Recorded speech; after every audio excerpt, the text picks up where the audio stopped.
and welcome to News Now. I'm your host, Maribel Carvajal de Salazar. We are here at the Belmont High School to learn more about this beautiful and inspiring project that involves the whole community. What exactly is a mini forest and why is it different from the traditional forest?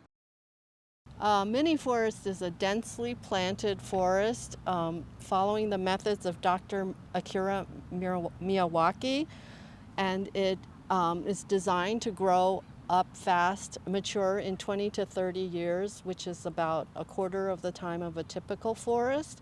So plants that we're going to be putting in the ground at about 1.5 to 2 feet high will be 30 feet high in 10 years. And a forest is more than a collection of individual trees.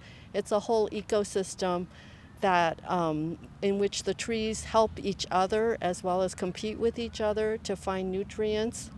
And so their survival rate is much higher than a lot of individual trees planted out in the landscape. Why do we need a mini forest? Okay, so it has so many ecological benefits. It will filter air and water pollutants, and it will dampen noise, and it cools in the summer. But a really important aspect of this, for this particular site, is stormwater amelioration. So when the high school was built, there were a lot more trees and a rain garden to be in the design, but they had to cut it in the end. And this forest, which is mostly privately funded, will make up for some of those cuts, we hope. What role does education involves in this project? Are the teachers going to add it to the curriculum? Yeah, so first, it's going to serve as a community center for adults and kids alike to study and enjoy nature. And regarding our school, there is a very important educational aspect to this forest. We are hoping that teachers from the high school, the middle school, and other schools in this town are going to incorporate this forest into their curriculum. Globally, there's already a lot of existing science experiments involving soil, shade, and growth characteristics of mini forests.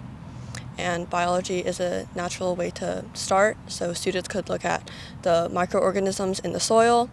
They could study the way plants communicate with each other through root systems and through fungal networks, how they become more robust through changing conditions such as floods or droughts. So we're going to be putting in 1,400 trees for the Miyawaki forest.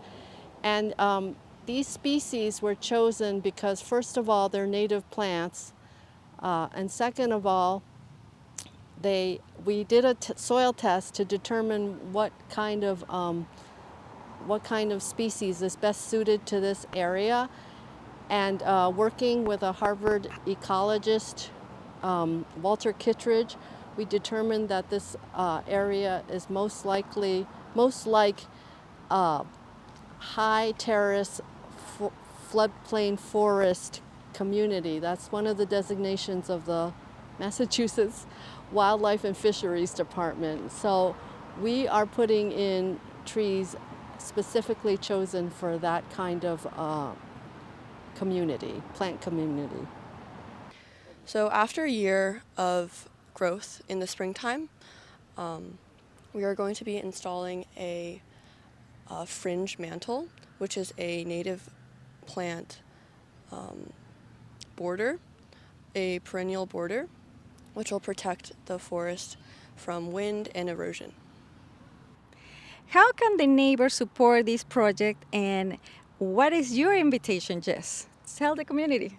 Well, actually, there are several ways to get involved with the mini forest before it's even planted. We have local businesses that are already starting to put their own mini trees and foster them in front of their businesses to raise awareness. The library is doing a story time that has to do with teaching children about trees and this specific mini forest. And the biggest of all is Community Planting Day. Think about like a barn raising almost, but everybody of all ages comes out and digs right here and has a spot where they put a plant in. They can stay for one plant, they can stay for 2 hours. And then they come back years later and they can say, I was part of this community effort. That's amazing. And the date is? The date is October 4th and the rain date is October 5th. Since what time? Starting 10 to 4, 10 to 6. 10 to 6. And we're going to plant, what type of trees are we going to plant? Well, there's going to be 1,400 trees planted. They're not big and it'll be easy to plant, but we did a soil test here and very unsurprisingly, there's a lot of clay here right next to Clay Pit Pond, and so these species were chosen specifically for their wet feet. And it's native species? Oh, of course, and they're native species first of all. And what is the long term about this project? So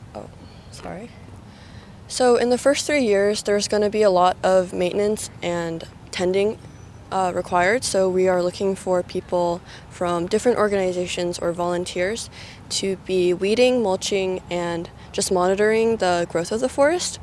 And after those 3 years, it should be self-sustaining. Thank you all for watching this interview. We want you to be part of this. This mini forest is belong to all of us, that with time and care and community spirit, it will grow to give us a lot of benefits. So we will wait for you to sign up and join us October 4th, and any age is acceptable or welcomed.